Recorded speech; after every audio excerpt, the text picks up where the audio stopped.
mabait. Uy, Ako pag may nakalimutan ibigay sa iyo. ano yan? Ako ganito na talaga pag nakatanda.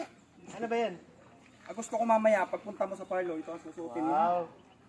Bago yan. Ganda naman Ingatan ito. mo. Oh, Lahat mahal ng to, binibigay ko sa iyo, ingatan mo ha. Oh, ganda naman oh. Wow, alam mo yung mga gustuhin ko ha. Mahal to no? Sakto lang, okay lang. Carry naman. Basta bibigyan mo ako, pupuntahan mo ako mamaya.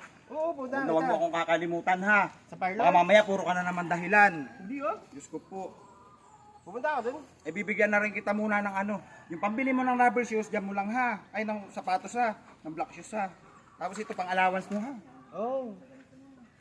Ayusin mo. Oh, pangalawas ko dun. Pasalamat kita, mahal na mahal kita. Oo naman, alam ko naman yun. Tagal-tagal natin hindi nakita, Diyos ko po. Tapos Ano oras ako pupunta dun? pumunta ka doon ng mga 9. Wala na tao dun. Wala na, papaalisin ko na maaga yung mga tao doon. Yun. Ayoko pumunta ng tao dun eh. Para naman makapagsolo tayo, aba. Tagal-tagal na din. Salamat dito ha. Saka dito. O, sige na. Basta mamaya pupuntahan mo ako, wag ang hindi ha. Oo, puntahan kita dyan. Ay naku bait. Ako'y Darating sawang-sawa na dyan sa gayano, baka mamaya kakalimutan na talaga kita. Hindi ko, darating ako dun. Alas 9.